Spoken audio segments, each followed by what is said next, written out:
Buenas tardes amigos y bienvenidos nuevamente a CREE. Bueno, esta es la tercera parte del programa referido a la historia bíblica de Adán y Eva, pero narrada de acuerdo al libro de Urantia.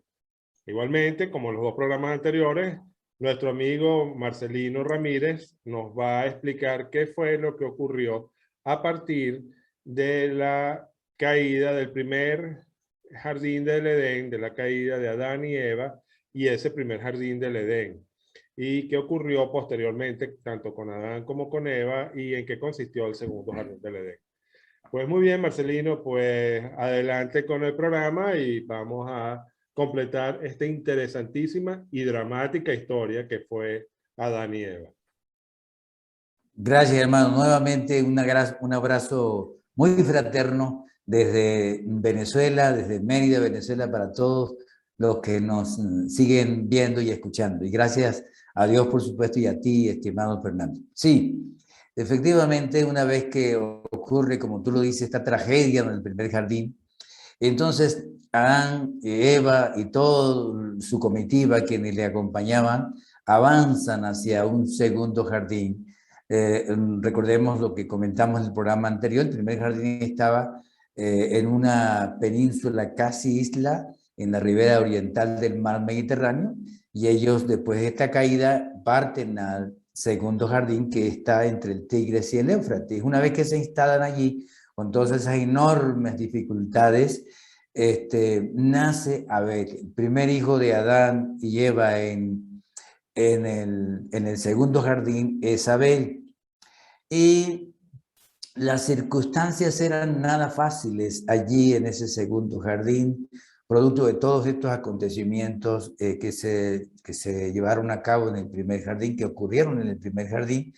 Y Caín era visto así como una especie de símbolo del mal, de símbolo de la caída. Entonces Abel hostigaba a Caín, de alguna manera trataba de sacarle en cara que él no era hijo de Adán, que él sí, y tal.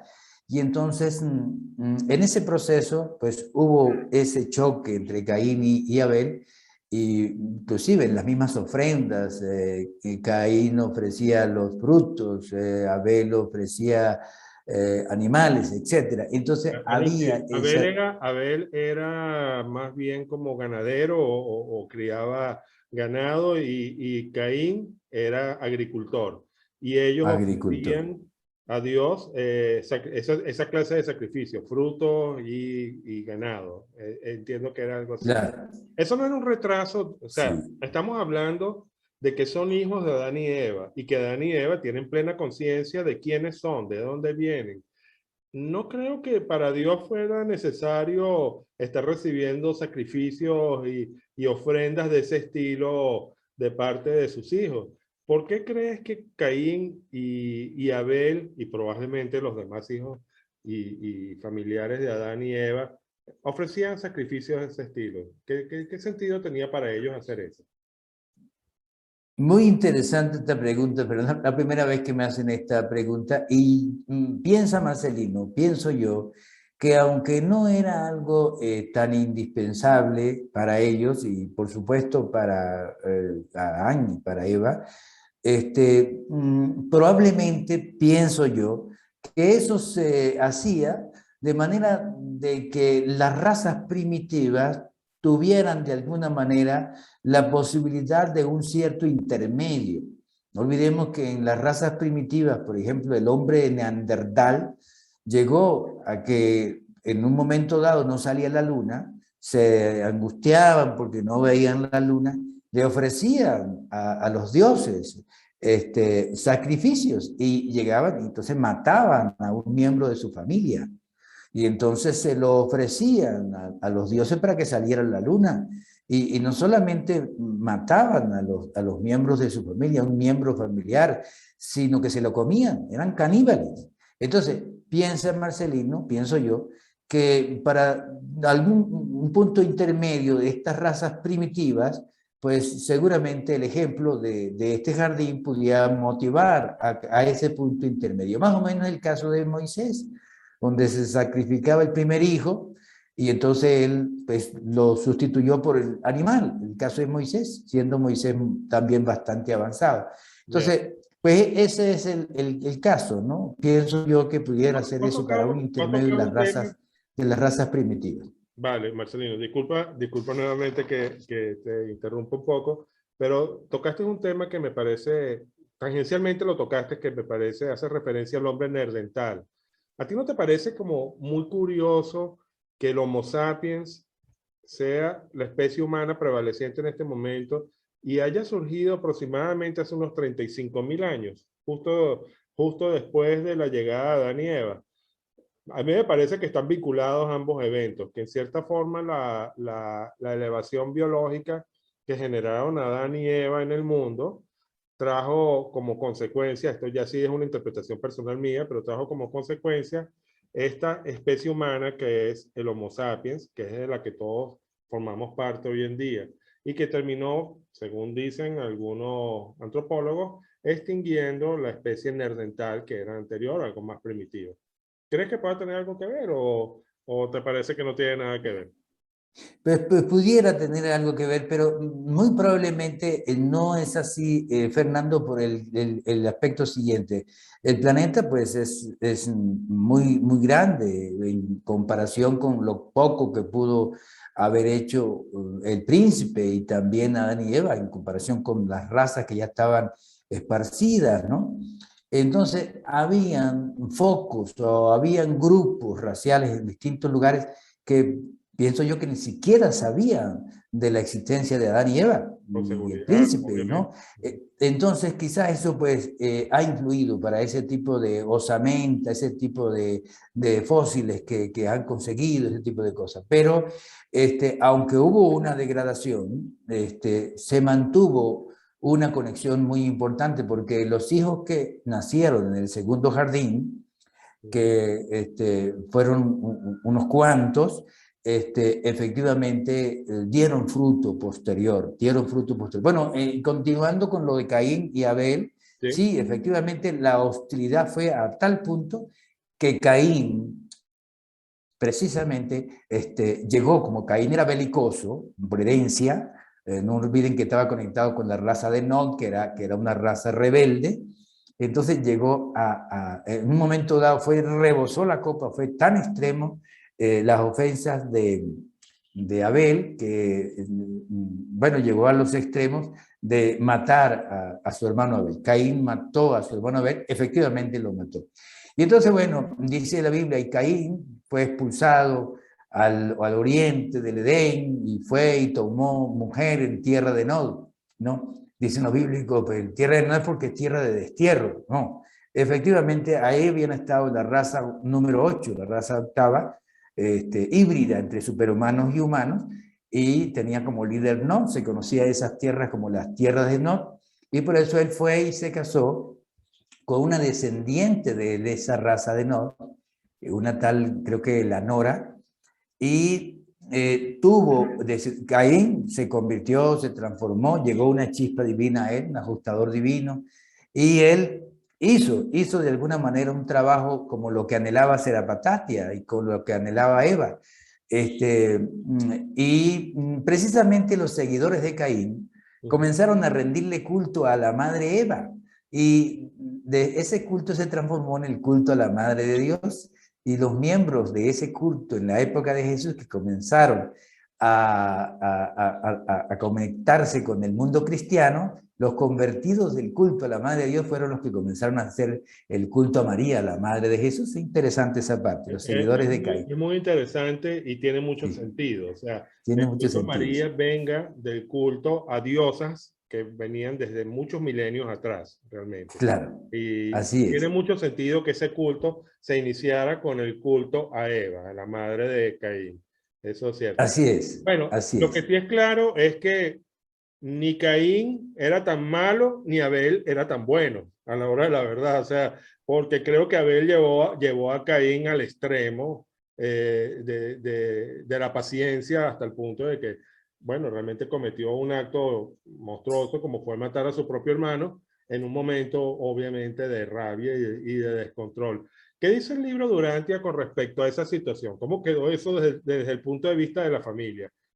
Sí, ¿Qué dijeron Adán y Eva? fue, fue muy difícil. Caín era rebelde, no aceptaba esos consejos de los padres hasta que al fin llegó y se dispuso ante Eva y cedió, cedió. Ellos tuvieron que recomendarle que se fuera del jardín, pero cedió. Y una vez que cedió, se arrepintió, llegó un ajustador en él, una chispa divina, un fragmento del Padre, y se conectó y realmente salió y produjo realmente fruto posterior Caín. En el caso de Abel, los reveladores dicen, es lamentable que una herencia tan exquisita como la de Abel haya podido llegar a esos niveles de hostigamiento hacia Caín. Pero dicen ellos que las situaciones del segundo jardín fueron tan enormemente difíciles que esa herencia benévola que tenía Abel fue dañada por el ambiente difícil del segundo jardín.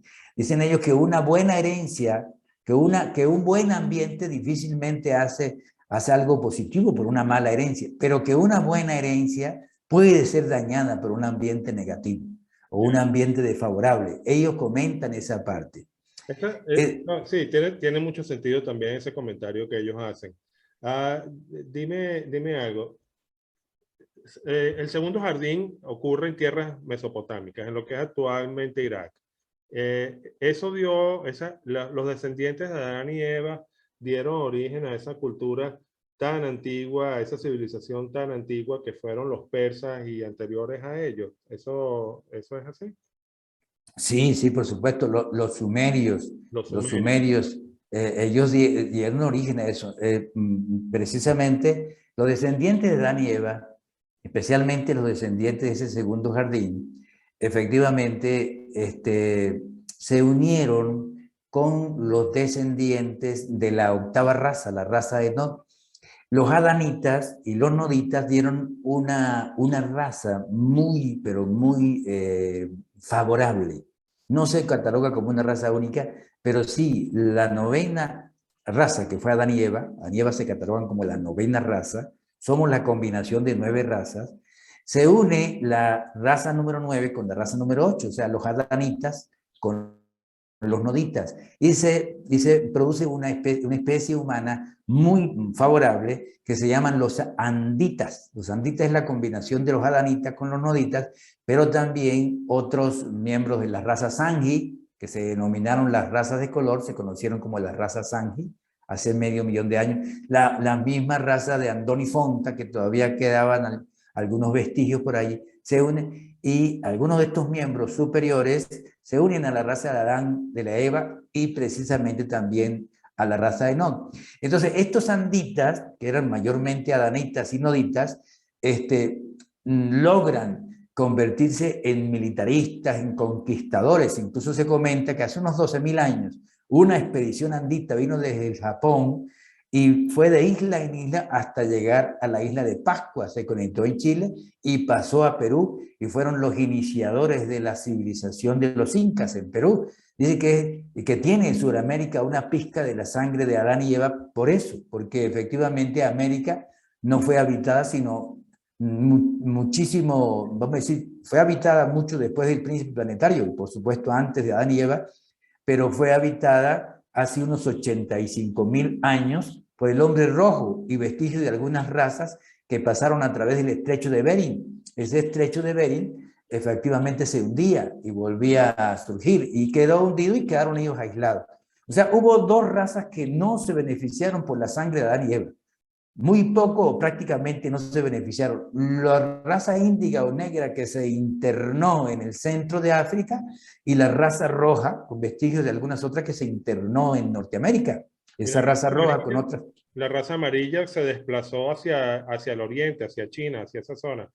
Así es, sí. También tuvo conexión con la raza adánica. Sí, cómo no. Lo que fue la raza azul, la raza amarilla y la raza, bueno, la raza índiga, la raza verde y la anaranjada se autodestruyeron en las guerras. Prácticamente fueron absorbidos por la raza índiga. La misma raza azul que se mantuvo, porque es una raza de tendencia favorable, igual que la roja, igual que la amarilla, más favorable que las otras, las tendencias. Entonces ellos se autodestruyeron por estas guerras, ¿no?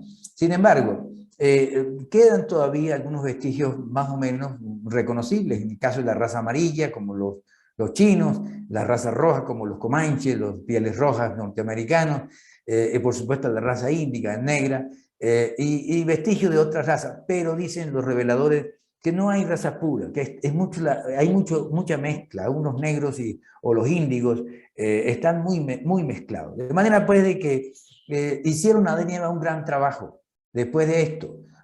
Ya ellos sabían que estaban en el nivel de morir en algún momento dado, hicieron un gran trabajo a pesar de eso, porque en una comisión que Eva encabezó, seleccionaron a una cantidad de mujeres de herencia favorable, y entonces el plasma de Adán se le dio a unas 600 mujeres, de las cuales tuvieron hijos muy favorables allí, alrededor de 500 hijos e hijas que fueron líderes extraordinarios y beneficiaron mucho a la raza. Esta combinación y esos esfuerzos que hizo Adán y Eva para compensar un poco esta situación dramática de la caída, pues se mantuvo y dio resultados. Adán y Eva finalmente... ¿Cuánto tiempo vivieron Adán y Eva, Marcelino?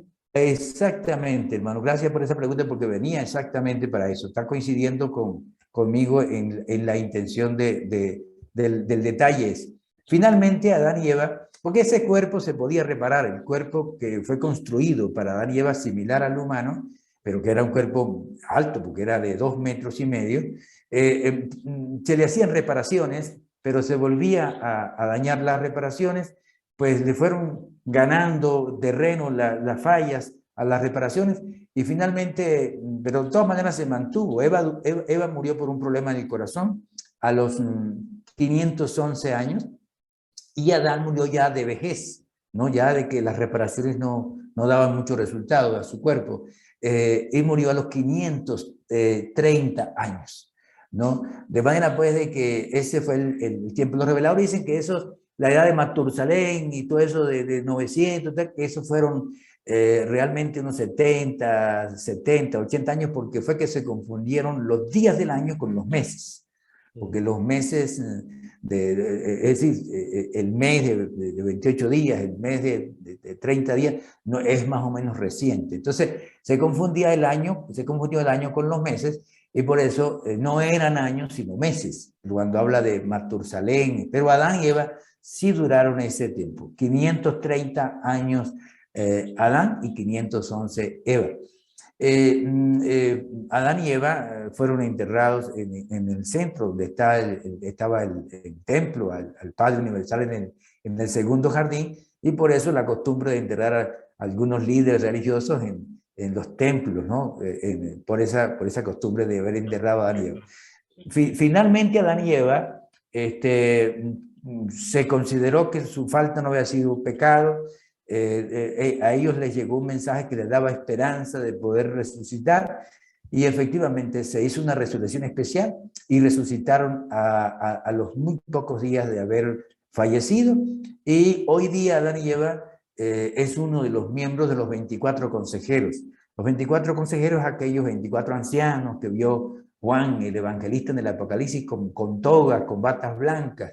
Entonces ellos, a partir del día de Pentecostés, cada uno de estos 24 consejeros, entre los cuales está Moisés, está Juan el Bautista, está Agar, el primer profeta, está Enoc, está Elías, etcétera. Ellos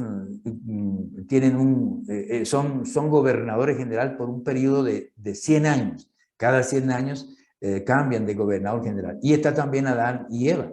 Entonces, hay una cantidad de actividades, ya ellos están muy activos. Y efectivamente, a pesar de todo este gran desastre, pues mucho hicieron para tratar de elevar la genética. Dicen los reveladores que una de las más grandes dificultades del planeta que tiene para no haber tenido un nivel mucho mayor, en primer lugar fue la caída de Caligastia, del príncipe planetario, hace 200.000 años, apoyando a Lucifer. Y en segundo lugar, este dramático desastre que ocurre con Adán y Eva. Los portadores de vida muchos se entristecieron. Primero porque este fue un planeta experimental, como dijimos en la primera parte de este programa, muchas especies se extinguieron, vegetales y animales, incluso había la preocupación de que no surgiera el humano, aunque ellos, de este animal simio, aunque ellos ya tenían alrededor de 1000 especies animales, de las cuales podría haber surgido también el humano, si no hubiese surgido del simio. Pero también se afectaron por el surgimiento de la bacteria vegetal que dañó a muchos animales y dañó al humano. Tenían la inmensa esperanza que la llegada del príncipe y después la llegada de Adán y Eva elevaran esto para que el cuerpo no sufriera tantas enfermedades y para que se ayudara. Pero sufrieron un gran dolor en vista de la caída del príncipe y mucho mayor dolor con la caída de Adán y Eva, los portadores de vida.